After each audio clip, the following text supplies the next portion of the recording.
Hola a todos y todos, esta es la teórica de Geología Estructural de la Universidad de Buenos Aires y lo que vamos a presentar hoy es sistemas de rift o sistemas de rift intracontinental, sistemas extensionales.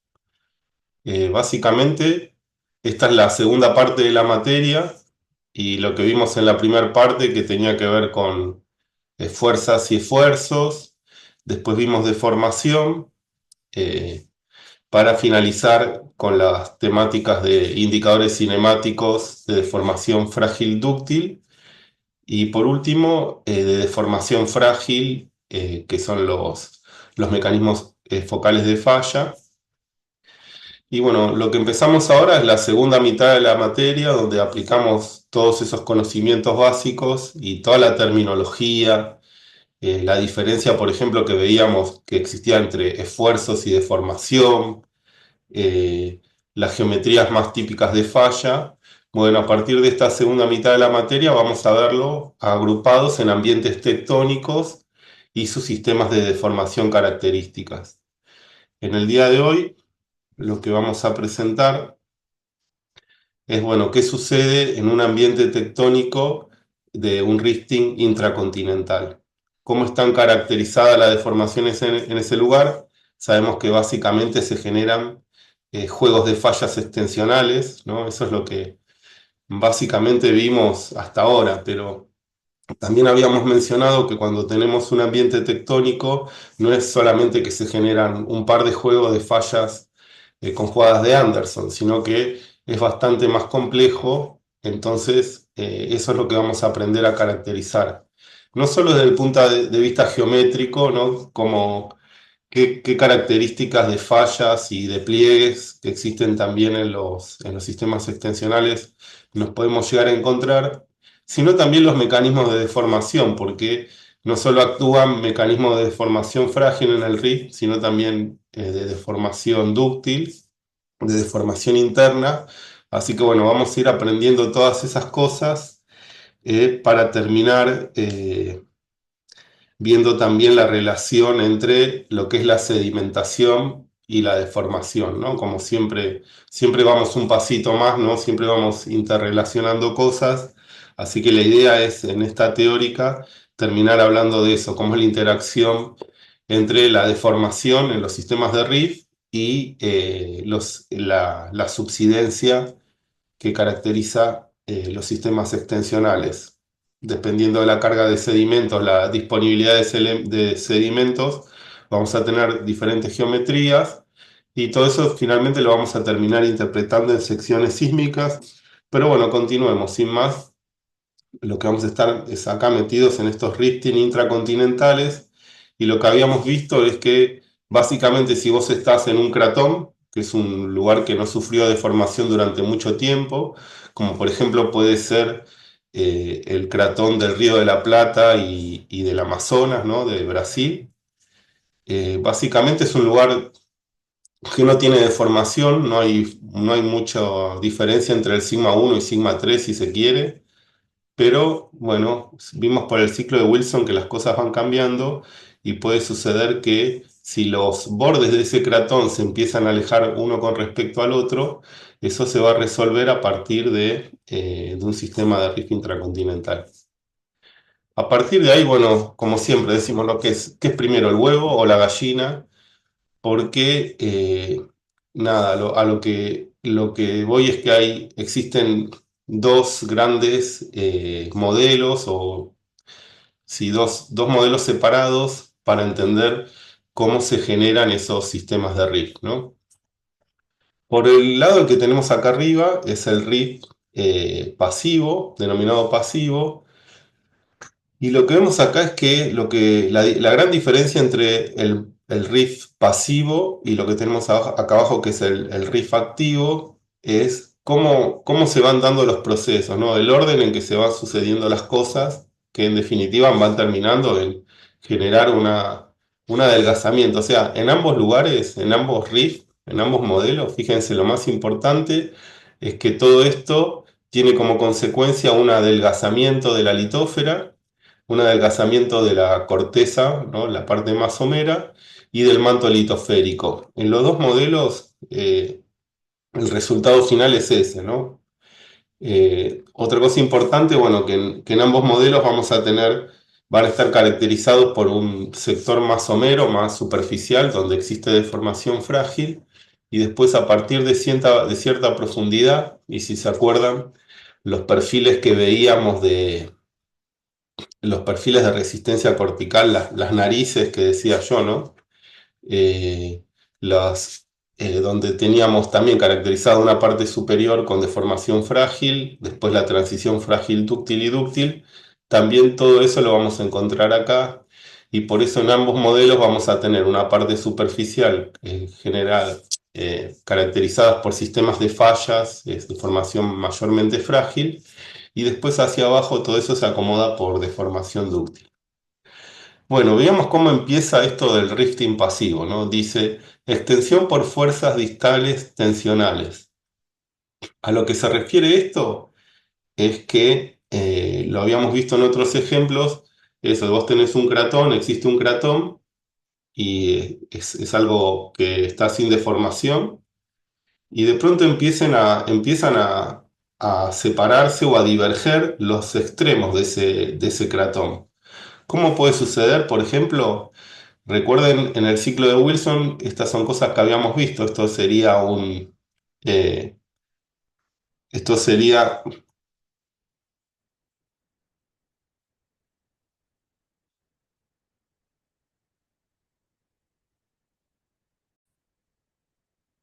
bueno, acá estoy yo de nuevo, acá la seguimos. Básicamente quería poner la hoja para dibujar un poquito, ¿no? Pero lo que decíamos es que si existe un cratón,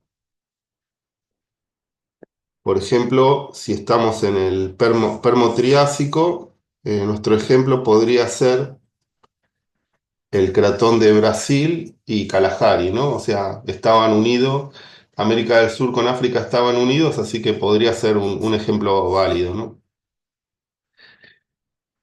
Y entonces lo que veíamos como rifting pasivo, cuando vea la filmina nuevamente, dice, bueno, extensión por fuerzas distales tensionales, y lo primero que existe es un adelgazamiento litosférico y después un ascenso pasivo de la astenósfera.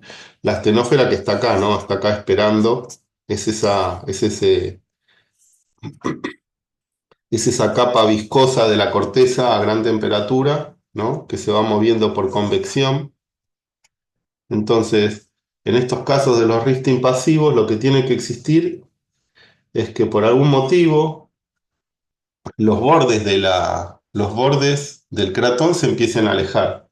Y el ejemplo que está ahí, bueno, si acá dejamos un poco de espacio, lo que puede suceder es que se genera una zona de subducción en este sector lejano, ¿no? En este borde del cratón, incluso puede haber cientos de kilómetros de corteza oceánica y en algún lugar se genera un sistema de subducción.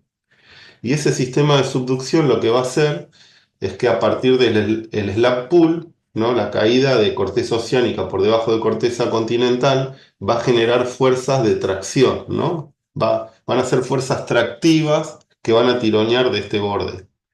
Y después si vemos, me quedó muy ancho el dibujo, pero lo solucionamos fácilmente, ¿no? Movemos la hoja y listo. Bueno, y de este lado, por ejemplo, existiría, por ejemplo, podemos dejar una situación estable, por ejemplo, y con tirar de un solo lado ya lo que va a suceder es que en este sector central del cratón, debido a estas fuerzas de empuje o tractivas en los bordes, lo que va a suceder es que el sigma 1 se va a poner vertical y el sigma 3 va a quedar horizontal. De tal manera, además, donde el sigma 1 va a ser mucho más grande que el sigma 3, lo que va a aumentar además, no solo se tiene que dar esta posición de los sigmas para tener un régimen tectónico extensional, sino otras cosas que habíamos visto, es que cuando vimos el círculo de Moore es que el esfuerzo diferencial, o sea, la diferencia entre sigma 1 y sigma 3 tiene que ser muy grande para que se empiecen a fracturar las cosas. y también para que a mayor profundidad empiece a existir deformación dúctil. Bueno, entonces básicamente esto va a producir que se genere un sistema de riff, un sistema extensional, y eso básicamente también lo habíamos visto, que esto lo que hace es que se adelgace la litósfera, ¿no? Entonces, si se adelgaza la litósfera, acá tengo otro color por acá, sí.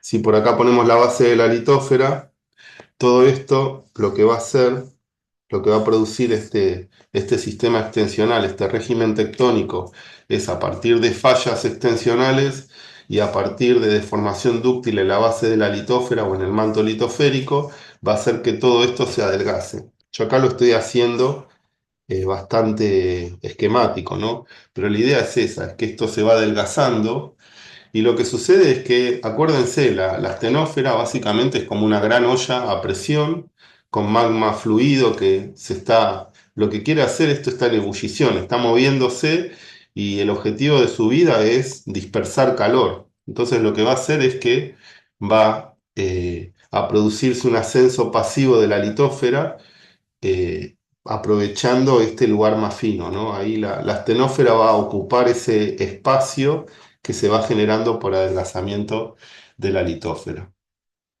En el caso del rifting activo, vamos al segundo caso. Ya aprovecho que tengo la hoja para hacer el dibujo y después lo vemos de nuevo en la presentación. Aquí lo que sucedería es al revés, es decir, existe un cratón.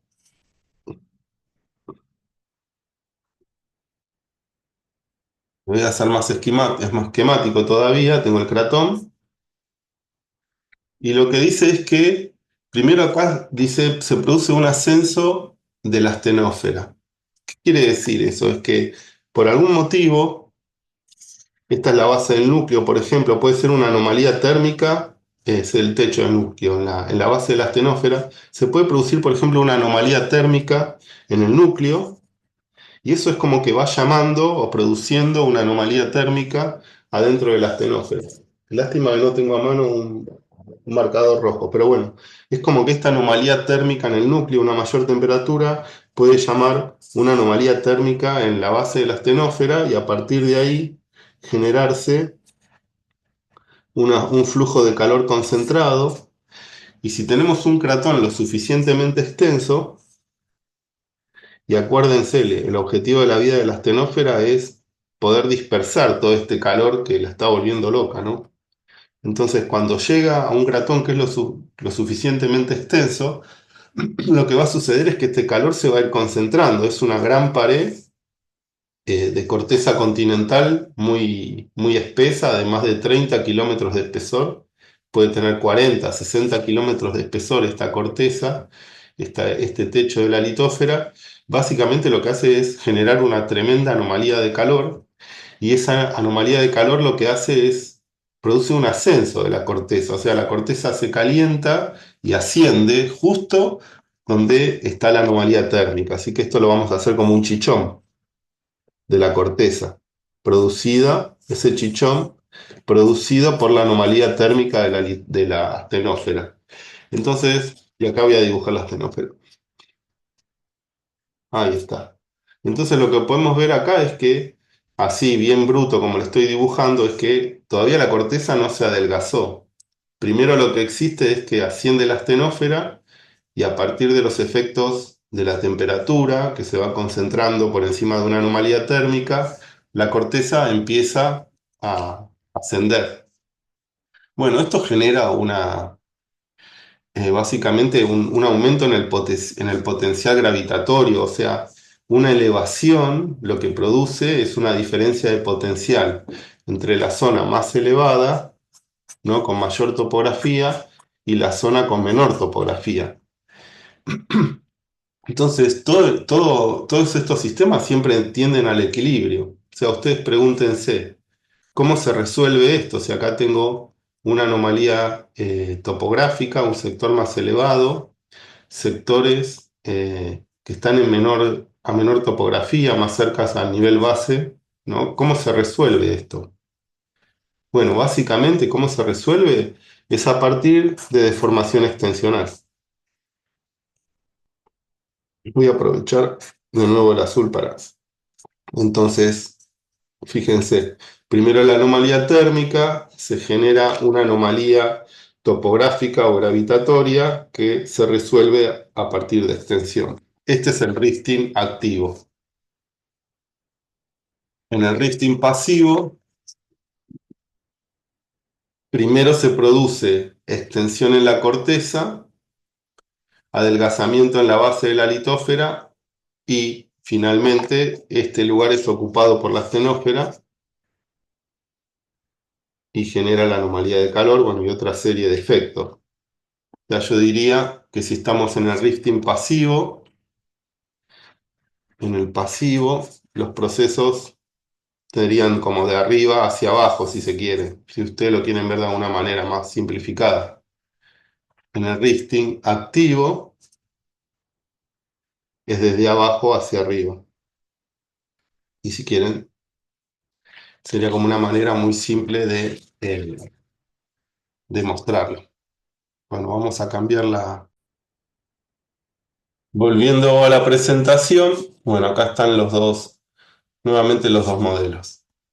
Y una cosa para anotar, acá abajo, vean en el rifting activo dice cabeza de una pluma del manto. O sea, básicamente esos son los que generan, si estas son esas anomalías térmicas que se mantienen fijas a la base de la astenósfera, ¿no? Que sirven como estas plumas mantélicas. Que sirven como punto de referencia absoluto prácticamente. Por ejemplo, piensen de todos los ejemplos que fuimos viendo en la primera parte de la materia, en especial, digamos, cuando hablábamos de deformación o trayectoria de la deformación, ¿qué sucede si esta pluma mantélica está en una posición dentro de la corteza oceánica? O sea, si justo cuando asciende se topa con un gran océano o una gran corteza oceánica, una gran placa oceánica.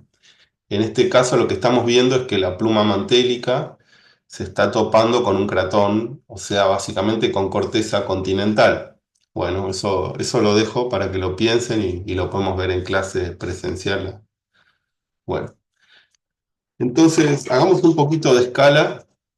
Hagamos un poquito de suma a lo que a nosotros nos interesa en la teórica de hoy, que es básicamente entender la deformación más somera de todo esto, ¿no? Es una manera, lo que vimos hasta ahora es para entender una gran escala y quizás también nos va a servir para ver, para entender más adelante los mecanismos de subducción. O sea, esto que acabamos de ver, que tienen que ver con las anomalías térmicas y los cambios en el potencial gravitatorio, los ascensos topográficos y luego su descenso topográfico, todo eso nos va a ayudar a entender los mecanismos de subsidencia que interactúan con la deformación en los sistemas de rifting intracontinental. Bueno, habíamos hablado entonces de un rifting pasivo y un rifting activo, y ahora con respecto a la deformación por encima del mojo, es decir, en la corteza y en el manto litosférico, eh, lo que vamos a ver es que existen dos modelos, ¿no? Si estamos considerando la parte más somera. Y fíjense, acá está la transición frágil dúctil. Lástima que no hice el dibujo de la curva de resistencia cortical, pero a esta altura ustedes deberían conocérsela de memoria. Ah, lo puedo dibujar acá.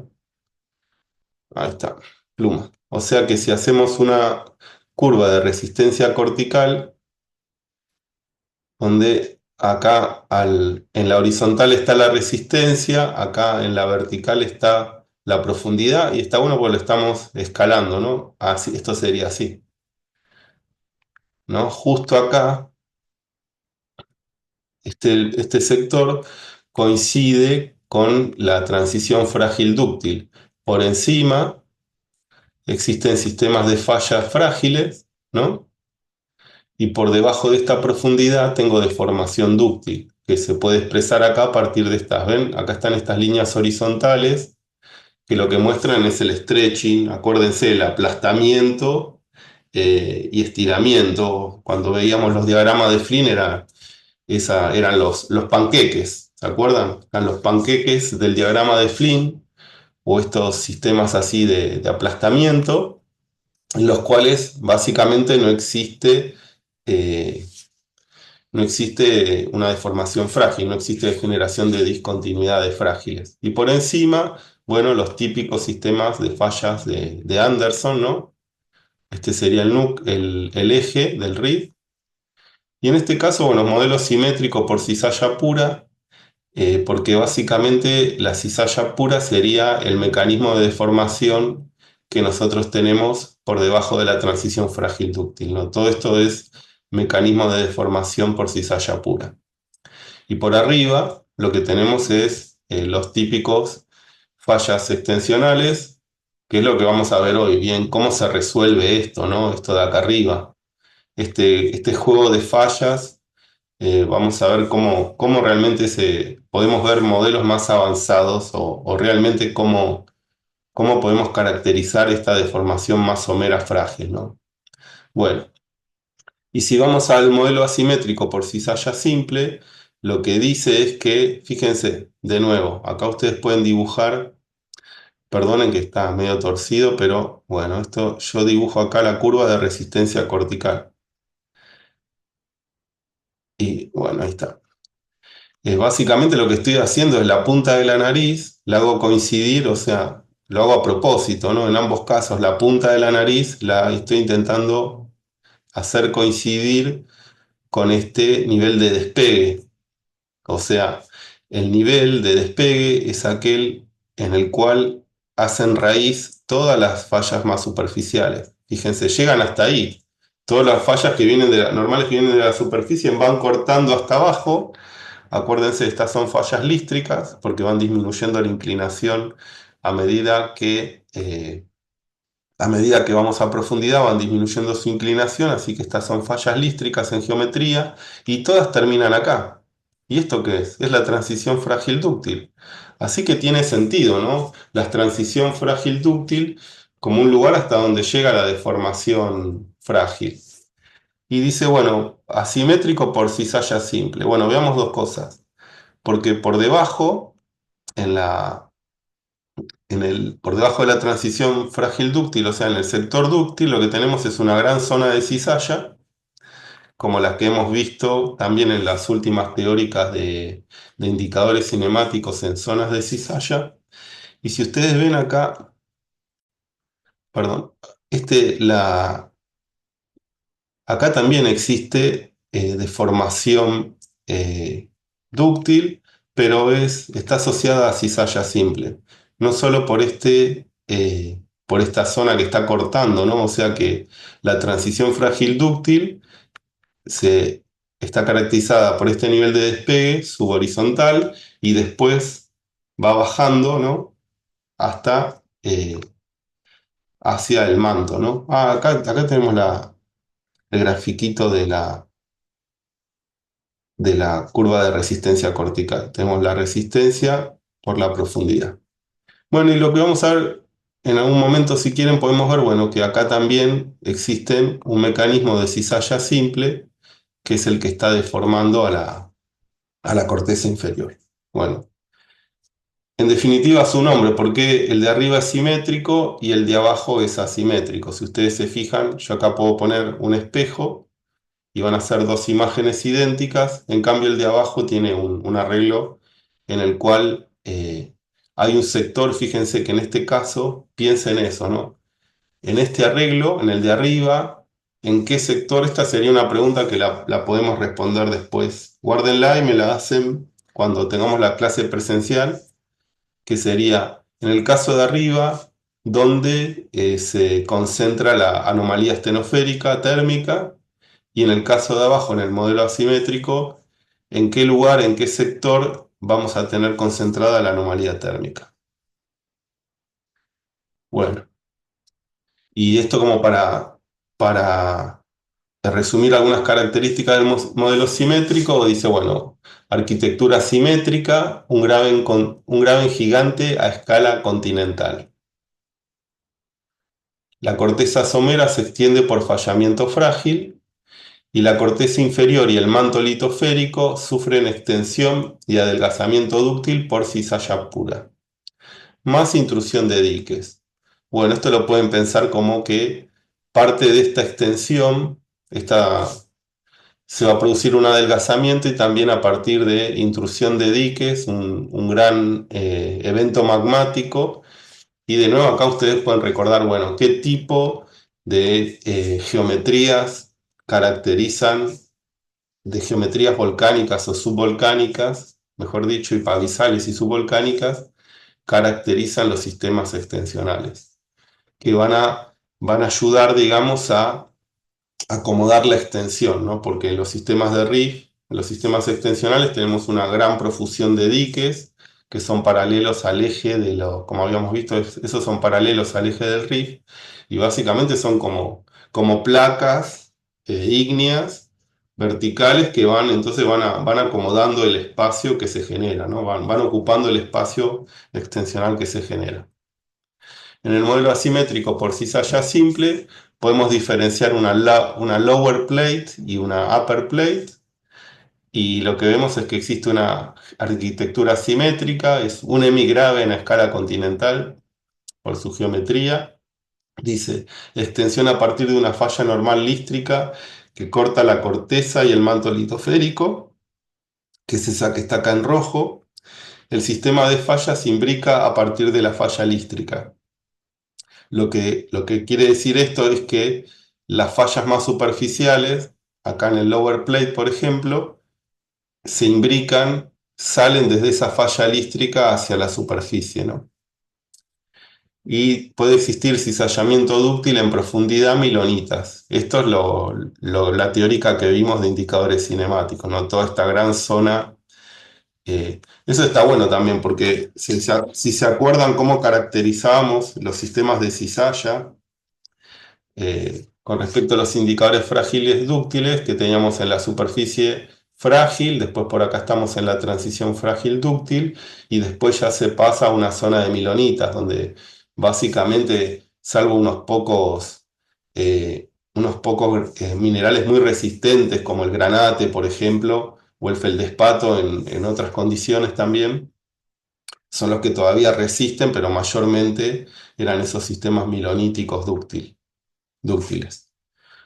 Bueno, y esto lo que tiene de característico esto, o sea, si estos sistemas de rift asimétricos, fíjense, no piénsenlo, si estas dos placas se separan lo suficiente, ¿cómo se resuelve eso? Justo acá donde está el bulge, que el bulge básicamente es como una protuberancia, ¿no? Que es esta parte elevada. Si nosotros seguimos separando estas dos placas, ahí donde dice zona de atenuamiento o adelgazamiento cortical. Listo, o sea, estamos todos de acuerdo que esta zona se está atenuando, se está adelgazando. Pero preguntémonos, hay un lugar que se está adelgazando más rápido que otros, y va a ser este sector por acá, donde está esta protuberancia. Vamos a alejar todo y eso incluso puede quedar al desnudo. Lo que va a hacer es que esta zona milonítica, acá donde dice despegues miloníticas, este sector de la falla lístrica profunda puede llegar a quedar expuesta. Y bueno, esto es lo que se conoce como un core complex también, ¿no? Modelo de core complex o un núcleo complejo con mucho metamorfismo. Son realmente zonas muy complejas. Acá en Argentina, en la cordillera de Darwin tenemos un ejemplo, aunque también está muy discutido. Acá lo que tienen que entender es que si nosotros lo vemos en términos muy, muy simples, la compresión y los sistemas de fajas plegadas y corridas orogénicos supuestamente son los que producen el ascenso de rocas muy profundas y con metamorfismo de alto grado. Mientras que si nosotros pensamos un sistema de rift con extensión, supuestamente, vuelvo para atrás, un sistema de este tipo, lo que va a hacer es concentrar sedimentos, ¿no? Acá le falta un poco de sedimentación a todo esto, pero los sistemas de rift básicamente se supone que concentran sedimentación y son rocas más jóvenes. Por eso, bueno, a veces este mecanismo de los core complex en el cual nosotros, este mecanismo permite el ascenso a superficie de rocas metamórficas de alto grado y si quieren lo discutimos un poquito más. Pero por eso es la gran discusión, ¿no? De que si vos tenés rocas muy viejas o muy profundas en superficie, uno tiende a pensar en un proceso más bien compresivo. Bueno, de acá abajo están las milonitas y la teórica de indicadores cinemáticos. Bueno, muy bien. Acá pasamos entonces a otra parte de eh, es otra parte dentro de la teórica, pasamos a otro tema, se podría decir.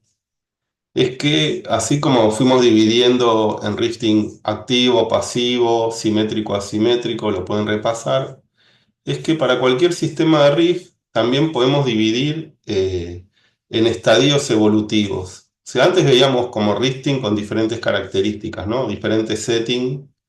Acá lo que vemos es para un mismo riff cómo evoluciona en el tiempo. ¿Está bien? Eso es lo que nos gusta a nosotros, movernos en diferentes características de la corteza o cómo se suceden los procesos. Y en este caso es cómo evolucionan esos procesos en el tiempo. Entonces, lo que vemos acá es una curva de subsidencia. Básicamente lo que está registrando acá dice profundidad hasta 1500 metros, ¿no? O sea, está en kilómetros. Estos serían 500 metros, 1000 metros, 1500 metros. Simplemente porque a lo que se refiere esto es a espesor de sedimentos, esto que dice profundidad. Esto en realidad sería espesor de sedimentos, por eso me gusta mejor verlo en metros que en kilómetros. Y esto millones de años. Acá lo que dice, bueno, el RIF se inicia entre los 25 y 20 millones de años y lo que vemos es que ahí inicialmente se acumula poco sedimento en el RIF. De pronto existe un gran aumento en la tasa de sedimentación. Esto lo vimos justo en la clase pasada, ¿no? Que si nosotros hacemos espesor de sedimento versus millones de años, esto básicamente es una curva de subsidencia y la vamos dividiendo en segmentos, están divididas en segmentos esta curva de subsidencia según los datos que nosotros tenemos. Vamos midiendo base y techo de un paquete sedimentario y sabemos la base, la edad de la base y del techo de ese paquete sedimentario y lo metemos acá. Entonces sabemos que lo que se depositó entre 25 y, no sé, 18 millones de años fueron, no sé, menos de 100 metros de sedimento. Luego, entre los 18 y los 15 millones de años, se depositaron 500 metros de sedimento. Eso lo tengo que leer acá. Lo que mido acá en la horizontal son los millones de años, de entre 18 y 15, y acá grafico en la vertical el espesor. Nada, solo para decirles que entonces la pendiente de estos segmentos indica la velocidad de la tasa de sedimentación.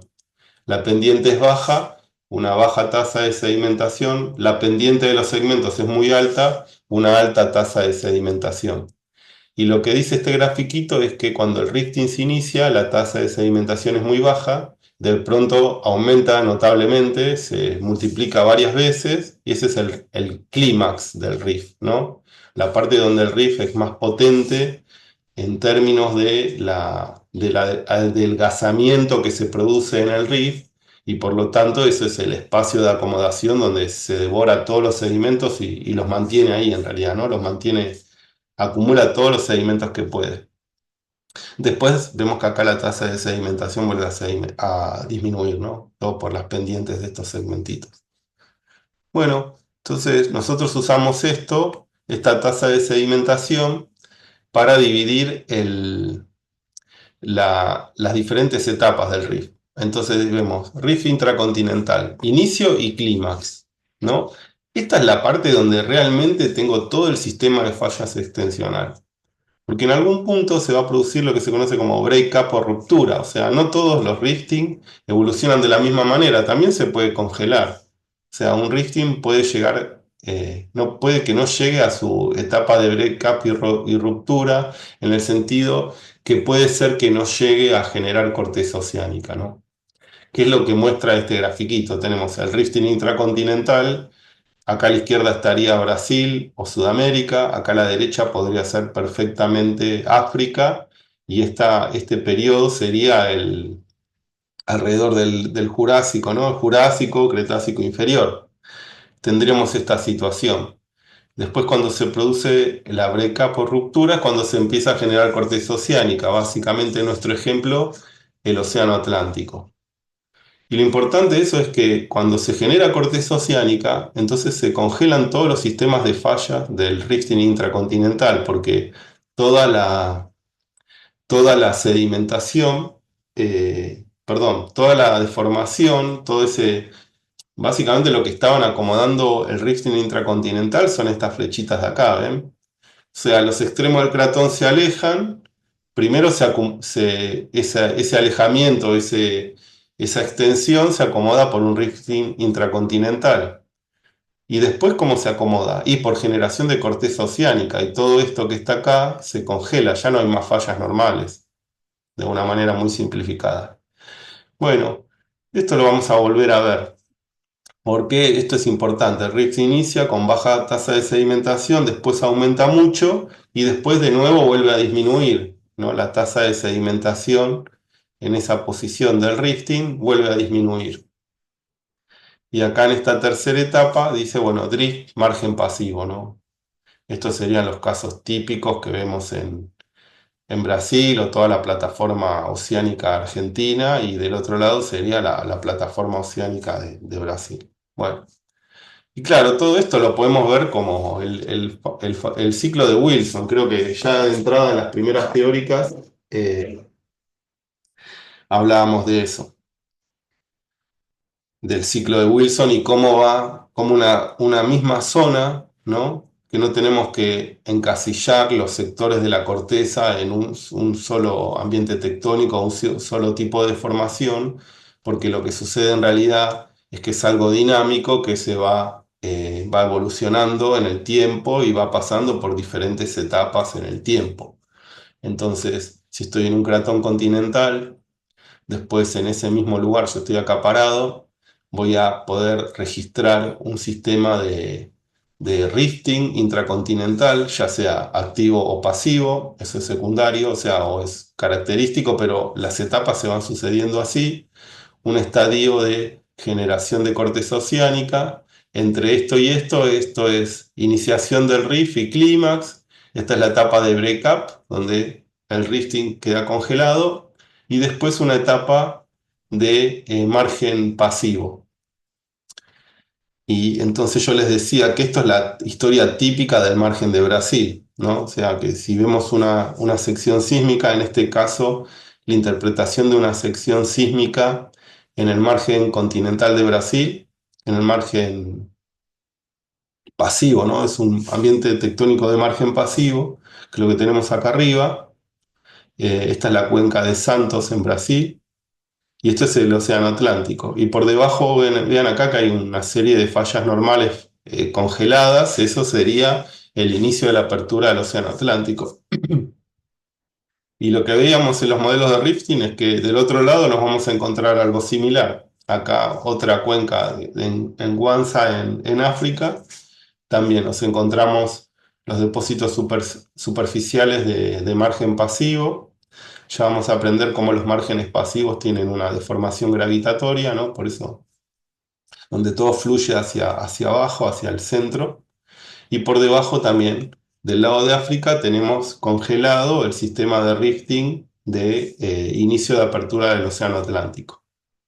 Sigamos. Eso es para contrastar. Esto acá está bueno, que es para contrastar. En algún punto, este margen pasivo, o sea, África podría empezar a converger hacia el lado de América del Sur. En algún punto se inicia una zona de subducción, en este caso hipotético que estoy hablando, una zona de subducción en el lado de África, y África se empieza a acercar hacia América del Sur. Ya no vamos a estar, y se produce una colisión. Este caso lo que va a caracterizar la colisión es una tremenda inversión tectónica del sistema de rift. Eso quiere decir que las fallas normales del sistema de rift se van a volver compresivas, van a empezar a reactivarse tectónicamente de manera compresiva. Bueno, esto es toda la teórica que viene después, ¿no? Del sistema de inversión tectónica. Pero es como pueden ir evolucionando las cosas y acá en este ciclo de Wilson lo estamos viendo como a la gran escala, ¿no? O sea, esto tardan varias decenas de millones de años en producirse todo este ciclo de Wilson para un mismo sector de la corteza, ¿no? En la cual, en este caso hipotético, deviene en que pasamos de un sistema de rift intracontinental a un margen pasivo.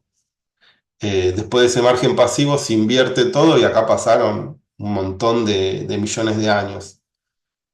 Esto pues, puede darse en un ambiente de subducción, a lo que voy eso de pasar de un sistema de rift a un sistema compresivo, se puede dar en un plazo mucho más corto y en una escala también mucho más corta. Bueno, ahora sí, metámonos de lleno en los sistemas de fallas extensionales. Eh, Lo que fuimos viendo a primer parte de la materia es entender básicamente lo que tenemos acá a la derecha, ¿no? Los sistemas de fallas de Anderson, su relación entonces entre el sigma 1 y las fallas, que acuérdense era alrededor de unos 30 grados, 33 grados con respecto al sigma 1, y cuando el sigma 1 está vertical, eso lo que significa es que las fallas van a ser, como se conoce, se las conoce como de alto ángulo porque van a tener unos 60 grados con respecto al horizontal. Ahora piensen o recuerden cuál es el ángulo que tienen las fallas compresivas o inversas con respecto a la horizontal. Y ahí van a entender por qué estas las llamamos de alto ángulo y a las otras de bajo ángulo. Después está, bueno, el fútbol o bloque yaciente, el bloque colgante. eh, Acá tenemos un sistema de graben simétrico. Acuérdense, el graben es porque está de los dos lados, está limitado por fallas planas normales. Vamos a ver que los semigraben, o sea, medio graben, requiere otra geometría, que es el de las fallas lístricas. Y los hombros o breakaway del riff. Los hombros o breakaway del riff son los que limitan la deformación. Hacia el centro está toda la deformación extensional y acá tenemos un hombro, acá tenemos otro hombro. Entre los dos se están concentrando toda la deformación del rift. Hacia afuera ya no hay más deformación.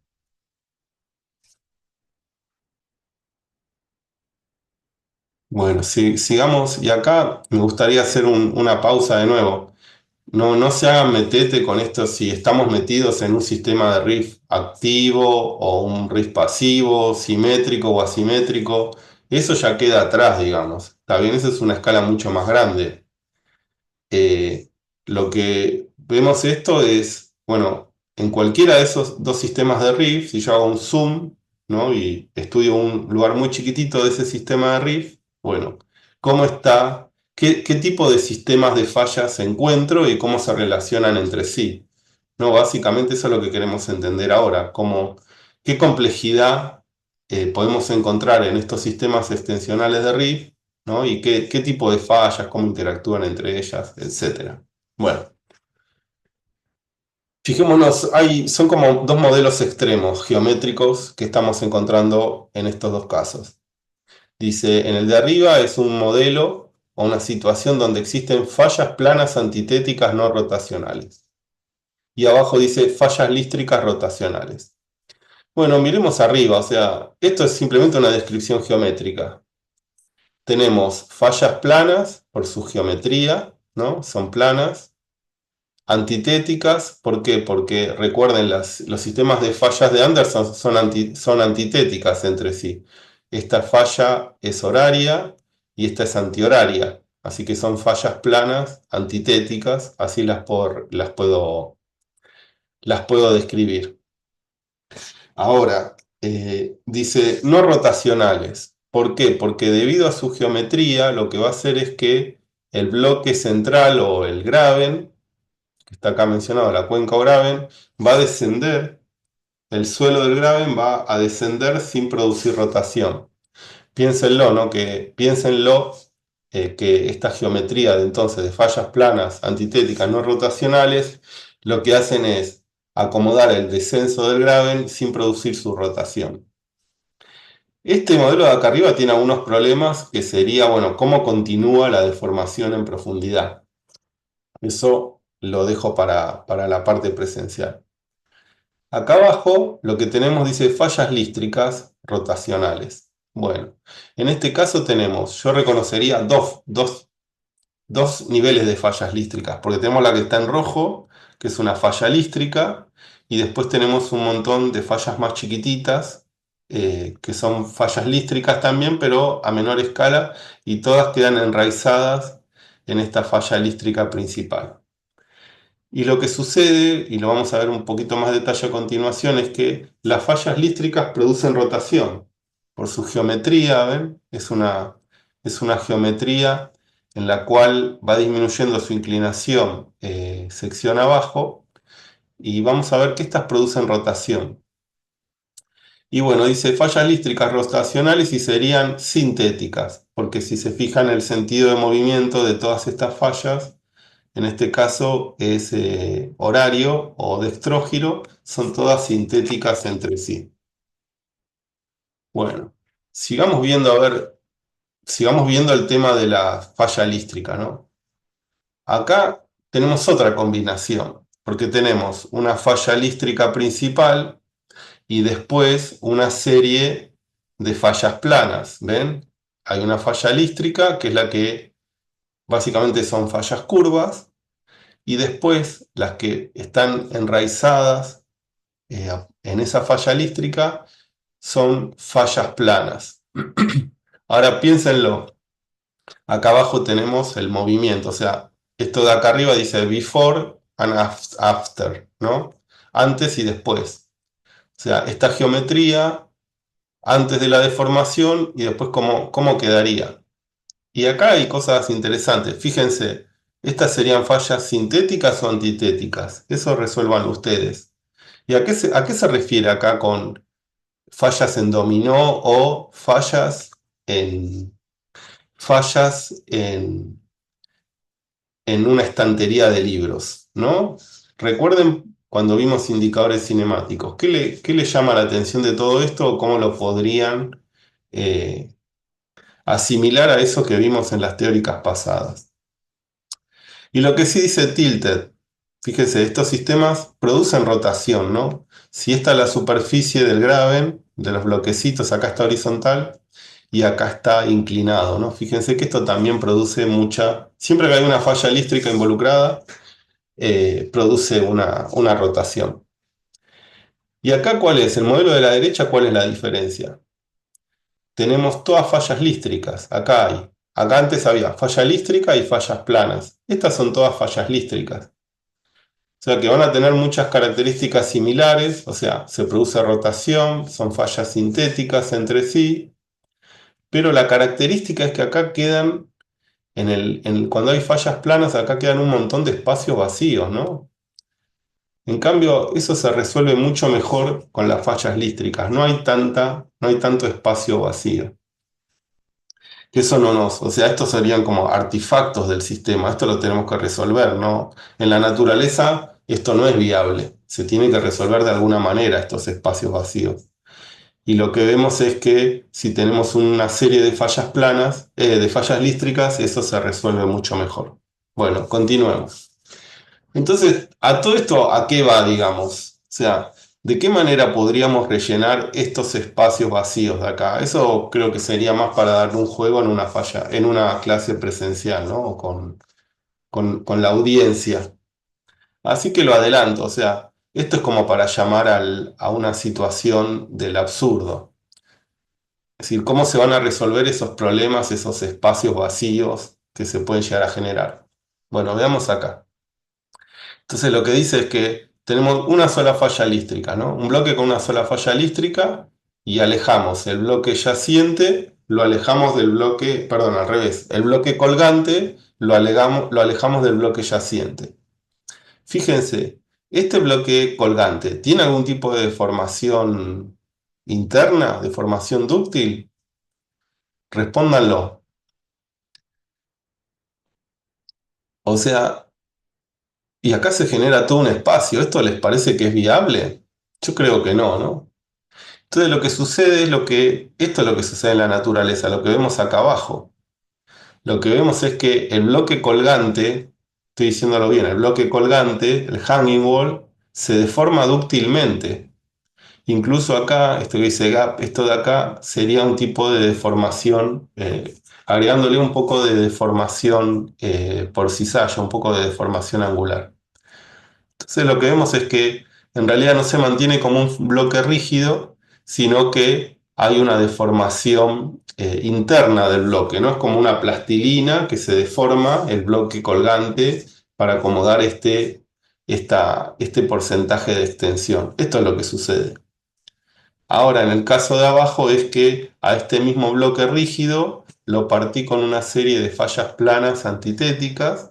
Bueno, ¿eso qué hace? Es que con esta otra geometría de acá abajo, tengo mucho menos espacio vacío que acomodar. Fíjense, acá había que acomodar todo esto, pero ayudaría. Si yo parto el bloque colgante, lo parto con una serie de fallas planas antitéticas, lo que hace es que hay mucho menos espacio para acomodar.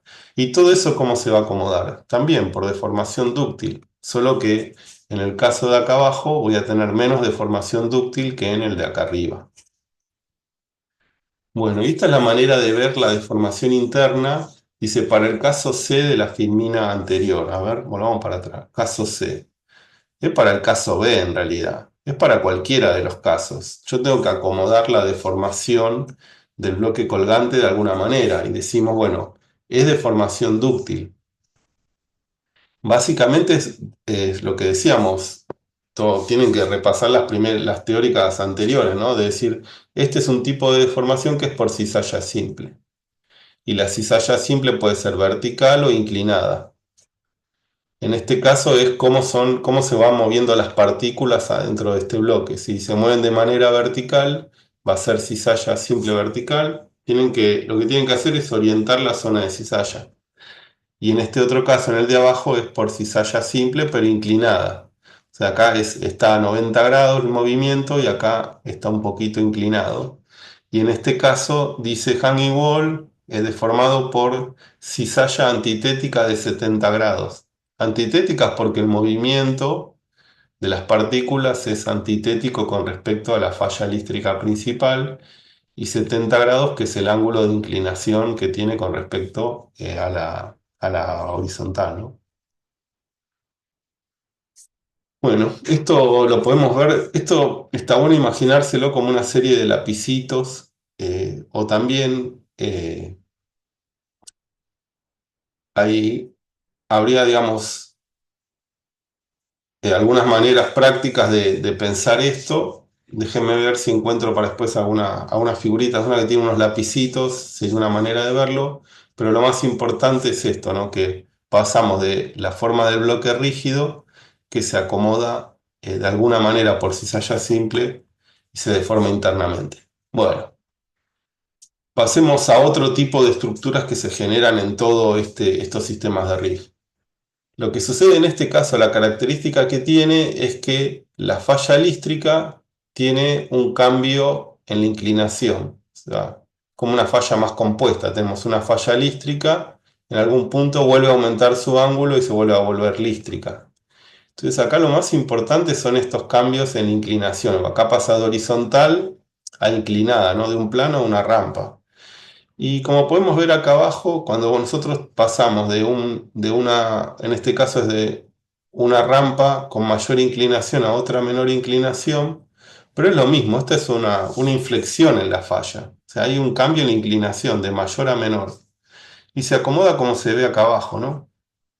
Básicamente en estos ápices, en estos extremos, en esos lugares donde se produce el cambio de inclinación, se generan estas superficies axiales que básicamente lo que hacen es dividir diferentes dominios de inclinación, ¿no? Acá se genera una superficie axial que es la que produce el plegamiento del bloque colgante. Eso, las superficies axiales también. Yo acá lo voy anotando. Superficies axiales es otro tema. Y sobre todo lo vamos a ver en deformación compresiva, las superficies axiales. Pero básicamente lo que te dice esto es que cuando la falla tiene una inflexión, un cambio en el ángulo, por arriba se va a generar un pliegue. En este caso un sinclinal, en el caso de arriba, bueno, un anticlinal de rollover y después un sinclinal de rollover. Y tiene que ver entonces con el movimiento, ¿no? Con la deformación dúctil del bloque colgante por encima de una falla que va cambiando su inclinación. Así que en los sistemas de Riff nos encontramos con estos pliegues, ¿no? Que están asociados a la deformación extensional. Bueno, y esto tiene que ver un poquito cuando hablábamos de las etapas por las que iba pasando el Riff. Acá a la izquierda vemos cómo va evolucionando el sistema de fallas de Riff, cómo va evolucionando en una está ilustrado en bloc diagrama, ¿no? Y lo que vemos acá son los resultados de unos experimentos en una mesa de arena, pero cómo se vería en un mapita, cómo se verían estas diferentes etapas en un bloc diagrama o en un mapita si lo viéramos desde arriba. Y lo que dice es que existe tres etapas. Dice la extensión inicial, hay un montón de fallas con poco rechazo y depocentros aislados. Cada uno de estos depocentritos, acá no tiene la sedimentación, pero acumulada, ¿no? Pero fíjense la geometría que tienen es el espacio, son esos depocentros, lo que llaman depocentros. Y van a estar aislados entre sí. Cada una de estas fallas son individuales y cada una va a tener un pequeño depocentro. Y eso es lo que vemos acá en el mapa, un montón de fallitas normales que están separadas una de las otras, están todas solas, ¿no?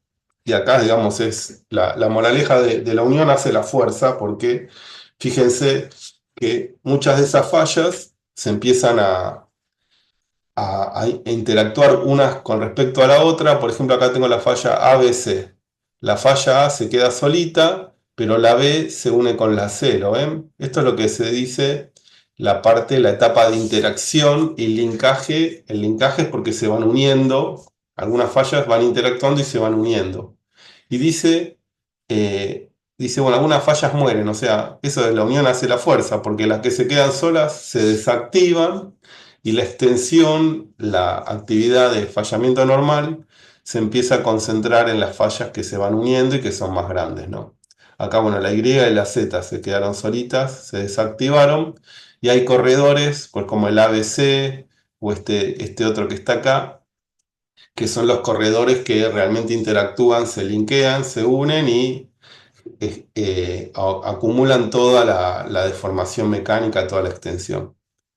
Y es ahí, en esta última etapa, donde se generan esos corredores extensionales. Acá vemos lo mismo, se van uniendo algunas fallitas, algunos corredores muy grandes terminan todos conectados entre sí. Y esto es, si se acuerdan, cuando veíamos la curva de subsidencia, este sería el clímax del riff, cuando tengo mayor extensión máxima, clímax. Estos sistemas de fallas agrupados son realmente los que generan mayor espacio de acumulación y, eh, y acumulan mayor sedimento, ¿no? Dentro de las etapas del riff, en este punto es donde existe la mayor acumulación y preservación de sedimentos.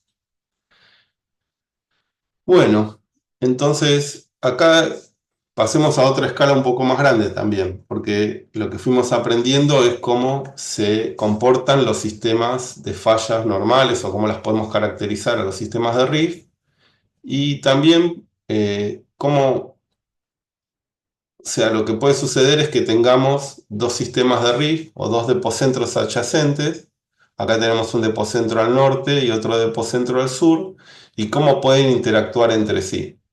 En este caso existe una zona, lo que se conoce como una zona de acomodación, porque las fallas o serían como las fallas del depocentro norte y la del depocentro sur, están como intercaladas, como si fueran cartas, ¿no? Un mazo de cartas. Acá están intercaladas, interactúan entre sí. ¿Y de qué manera lo hacen eso? Por eso se llama zona de acomodación. Está acomodando el movimiento del depocentro norte y del depocentro sur. Y en este caso, ¿de qué manera lo hace? Las fallas del depocentro norte y sur van disminuyendo su rechazo hacia la zona de acomodación. Así que si lo piensan de esa manera, acá en la zona de acomodación es donde hay la menor deformación, ¿no? Donde existe la menor, el menor porcentaje de extensión. Y por eso son zonas de acomodación también se las denomina elevadas, por ejemplo, ¿no? Quedan elevadas con respecto a los dos depocentros. Otra manera de linkear o de relacionar dos depocentros de rifting adyacentes es el modelo de falla de transferencia. El anterior es falla por acomodación o zona de acomodación. Es una zona de acomodación donde hay un montón de fallas. En este caso es falla de transferencia.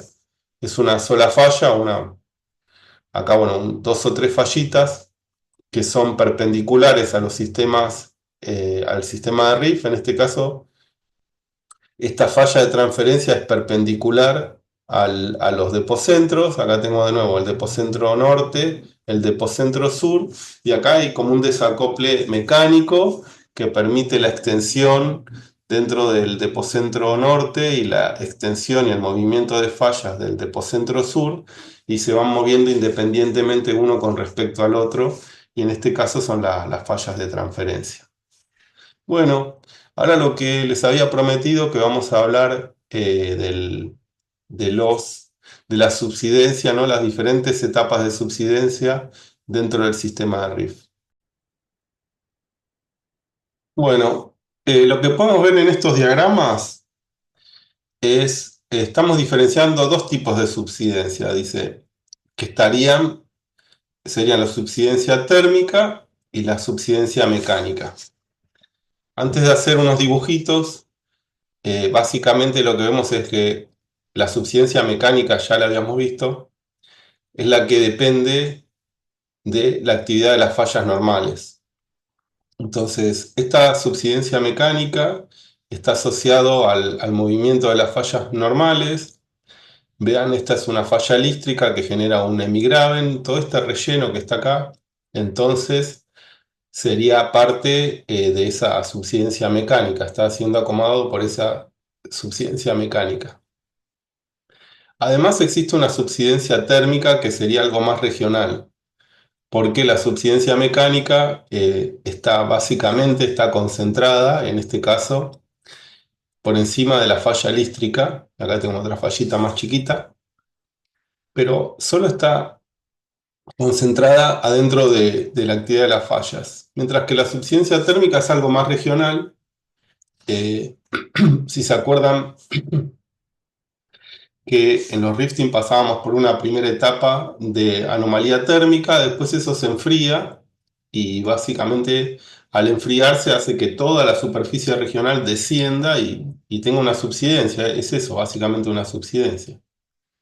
Y son estas flechas grandotas que vemos acá, como que es una subsidencia que está afectando a todos los grábenes. O sea, acá vemos uno solo, pero podemos imaginar como que hay un montón de grábenes.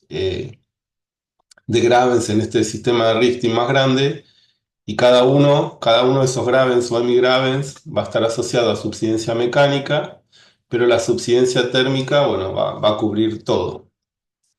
O vemos el caso de abajo, dice la relación entre esa subsidencia regional térmica o concentrada mecánica. En el caso de arriba dice, bueno, como una subsidencia regional mayor que la subsidencia por falla, y abajo la subsidencia regional que es menor que la subsidencia por falla.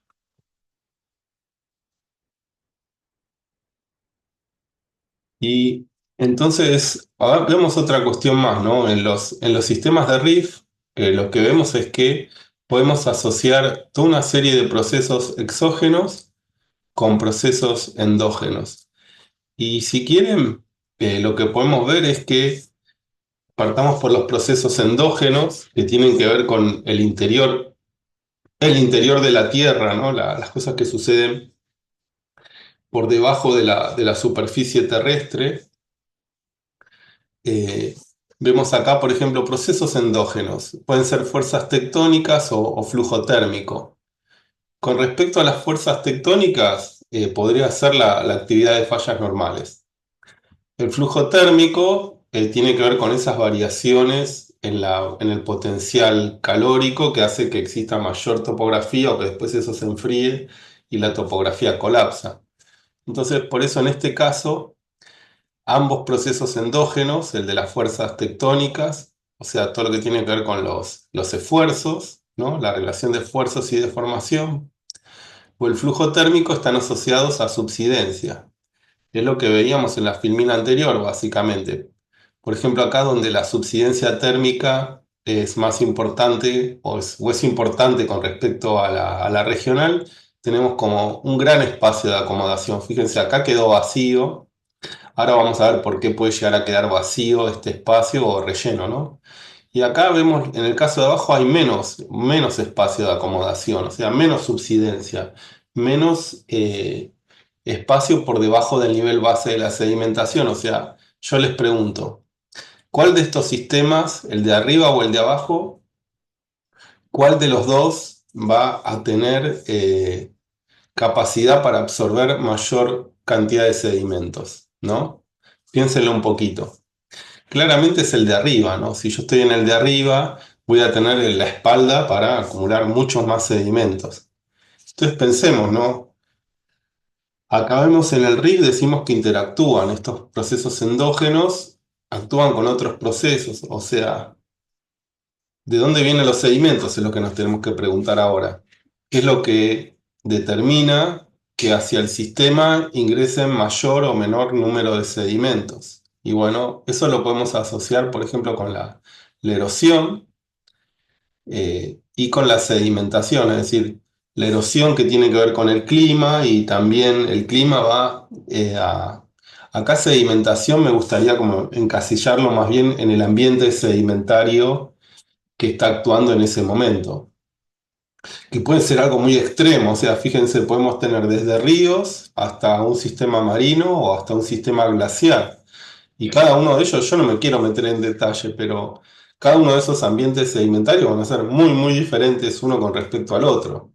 Y si lo queremos ver el clima también, desde un clima muy frío que puede generar glaciares hasta algo más cálido, que podemos pasar por ríos o dependiendo también del cambios en el nivel del mar, va a determinar que el sistema donde se desarrolla el rift puede ser marino o continental, ¿se entiende? O sea que todos esos son procesos exógenos que van a estar interactuando con los procesos endógenos que estuvimos viendo hasta ahora. Una manera muy sencilla de ver esto es la erosión. O sea, lo que queremos saber ahora, la pregunta que yo les había dicho, bueno, la disponibilidad de sedimentos. Básicamente, si es un sistema que tiene mucha erosión en los hombros del rift, ¿no? Los hombros que eran los que estaban rodeando al rift. Entonces, si hay mucha erosión, eh, va a haber mucha disponibilidad de sedimentos, lo cual nos lleva acá, a este grafiquito acá, dice, ejemplo uno. O sea, lo que vemos acá es disponibilidad de sedimentos hacia el sistema en relación con la capacidad. Entonces, una manera sencilla de ver la disponibilidad de sedimentos que están entrando al sistema es a partir de la erosión. Si hay mucha erosión, va a haber mucha disponibilidad de sedimentos. Si hay poca erosión, al contrario, en un sistema árido va a haber pocos sedimentos disponibles. Eso es lo que está acá. No está acá como un frasquito con muchos sedimentos, porque el ejemplo uno decimos dice este ejemplo que hay mucha disponibilidad de sedimentos. O sea, veámoslo como un sistema con mucha erosión. Dice la capacidad. ¿Qué es la capacidad? A eso nos referíamos antes. O sea que este es un proceso exógeno que está todo acá muy esquematizado, lo estamos viendo muy simplificado. Este proceso exógeno que sería la erosión, vemos está básicamente relacionado a la cantidad de sedimentos. Y la capacidad, ¿qué es la capacidad? Ese es el proceso endógeno. Vuelvo para atrás. Es este proceso exógeno que va a determinar, por ejemplo, cuando tengo mucha subsidencia regional, que va a haber una gran capacidad del sistema para asimilar sedimentos. En el caso de abajo, la capacidad es diferente. Bueno, entonces estoy en un sistema con, si comparamos estas tres filas, con una capacidad más o menos baja, al menos vamos que los otros dos ejemplos la capacidad es más alta, la acumulación, la disponibilidad, no la acumulación, la disponibilidad de sedimentos es muy alta, ¿no? Y por eso en este caso dice que la disponibilidad de sedimentos es mayor que la capacidad. Entonces, ¿qué va a pasar? O sea, si yo acá tengo más sedimentos que capacidad para absorberlos, bueno, básicamente lo que dice en este caso, los sedimentos que sobran van a seguir su curso, ¿no? Van a ser llevados, no sé si estamos en un sistema de ríos entrelazados, bueno, van a salir expelidos del sistema. En el caso 2 hay mayor capacidad, o sea, tengo gran subsidencia y menos aporte de sedimentos. En este caso dice si yo tengo un nivel del mar alto o un sistema un sistema sí, de nivel de mar alto, lo que va a suceder es que entonces todo el espacio de subsidencia que no es relleno por sedimento, bueno, va a haber un ingreso del agua en ese caso. Y en el caso de abajo, un sistema muy árido, piénsenlo, la capacidad, de nuevo, es parecida a al ejemplo 2, pero acá tengo un sistema árido con muy poca disponibilidad de sedimentos, bueno, entonces los depocentros van a ser reducidos, o sea, los depocentros son los que me voy a encontrar yo después, muchos millones de años después, cuando haga un pozo o vea esto en afloramiento, ¿no? Entonces, ahí lo que vemos es que va a haber una columna de agua mucho más importante y el sedimento preservado en sí mismo, el depocentro, en este caso los semigrábenes, van a ser muy chiquitos. Bueno, ahora, ¿qué sucede si nosotros vemos este juego de la subsidencia mecánica versus la subsidencia térmica? La vemos en el tiempo.